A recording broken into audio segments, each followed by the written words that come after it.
नमस्कार दोस्तों, जय सनातन। स्वागत है आपसे एक अपने YouTube channel Ashutosh Jha thoughts के अंदर। आज हम बात करने वाले इतिहास के एक और झूठे पन्ने के बारे में, जिस पन्ने के ऊपर लिखा गया है शेर हिंदुस्तान। अभी भी नहीं समझे? जिस पन्ने के ऊपर लिखा गया है मैसूर का टाइगर। जी हां, आपने बिल्कुल ठीक सुना है, टीपू के बारे में बात करने वाले हैं।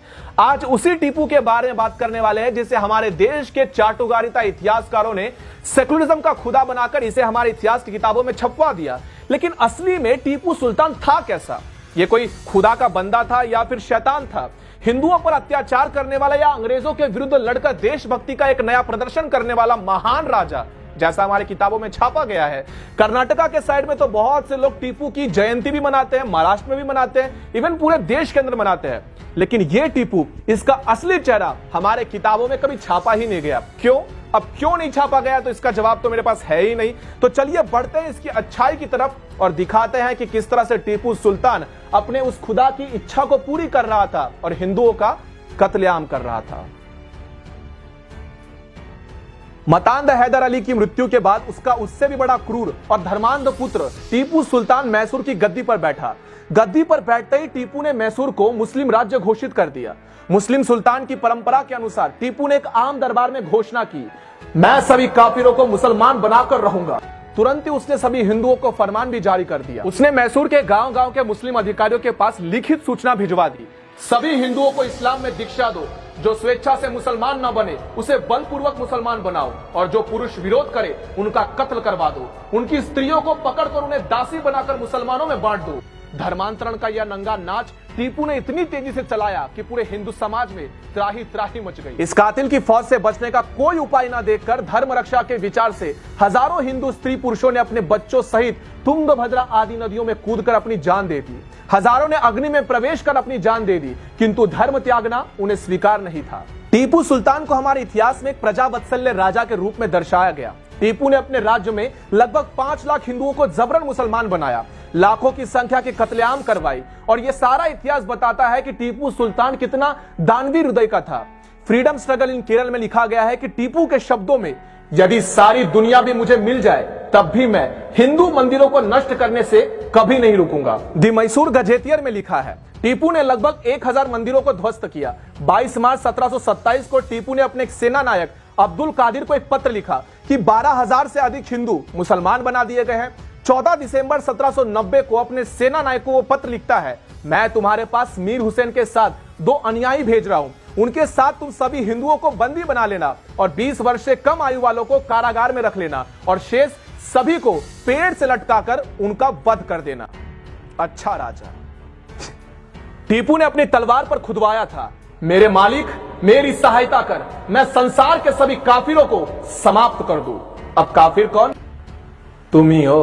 टीपू के अब्बा हैदर अली से पहले भी मैसूर के शासक हिंदू थे और श्रीरंगपट्टनम में 4 मई 1799 को 48 वर्ष की उम्र में उसकी मौत के बाद हिंदू राजा कृष्ण राजा वोडियार तृतीय ने शासन संभाला था, जिनका शासन विधि पूर्वक और न्याय पूर्वक रहा और उनके शासन में किसी भी मुस्लिम आदि पर मत जात धर्म जाति देखकर अन्याय का कोई प्रमाण नहीं मिला। अब आपको मैं कुछ किताबों के नाम बताता हूँ, इन किताबों में क्या लिखा गया ये समझाता हूँ।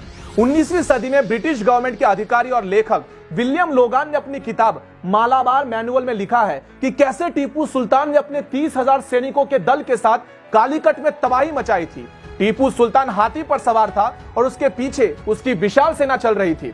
पुरुषों और महिलाओं को सरेआम फांसी दी गई, उनके बच्चों को उन्हीं के गले में बांधकर लटकाया गया था, जाहिर सी बात है मौत के घाट उतारकर। इसी किताब में विलियम यह भी लिखते हैं कि शहर के मंदिरों और चर्चों को तोड़ने के आदेश दिए गए। यही नहीं, हिंदू और ईसाई महिलाओं की शादी जबरन मुस्लिम युवकों से कराई गई। पुरुषों से मुस्लिम धर्म स्वीकार करने के लिए कहा गया और जिसने भी इससे इनकार किया उसे मार डालने का आदेश खुद टीपू ने दिया। यहाँ 1964 में प्रकाशित किताब लाइफ ऑफ टीपू सुल्तान का जिक्र भी जरूरी है। इसमें लिखा गया है कि उसने तब मालाबार के क्षेत्र में 1 लाख से ज्यादा हिंदुओं और 70,000 से ज्यादा ईसाइयों को मुस्लिम धर्म अपनाने के लिए मजबूर किया था। इस किताब के अनुसार धर्म परिवर्तन ही टीपू सुल्तान का असली मकसद था, ना कि देशभक्ति। इसलिए उसने इसे बढ़ावा दिया। जिन लोगों ने इस्लाम स्वीकार किया उन्हें मजबूरी में अपने बच्चों की शिक्षा भी इस्लाम के अनुसार देनी पड़ी।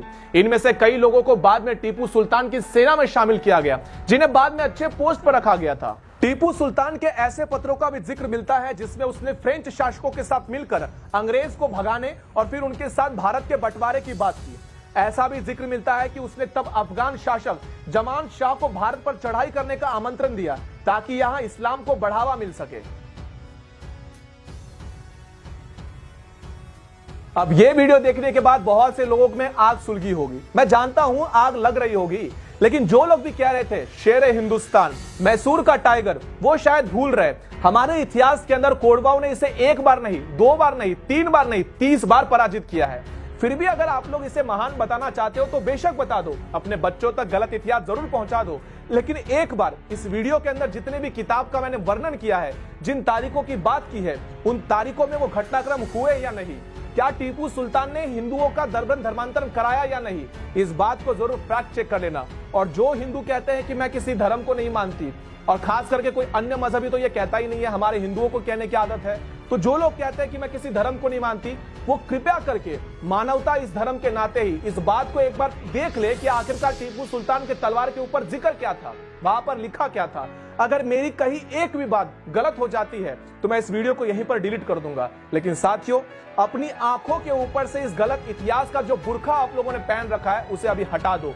अगर इस वीडियो के माध्यम से अपने अंदर देशभक्ति की जोत जगी हो और इस टीपू सुल्तान जैसे घटिया मानसिकता वाले लोगों का इतिहास आपके सामने से हटा हो, तो इस वीडियो को अधिक से अधिक शेयर करके उन लोगों तक इस वीडियो को पहुंचाइए जो आज भी शेर हिंदुस्तान कहकर इस घटिया और नीच लोगों की महानता का गुणगान करते हैं। अगले वीडियो के अंदर मिलते हैं सनातन युग, तब तक के लिए जय सनातन।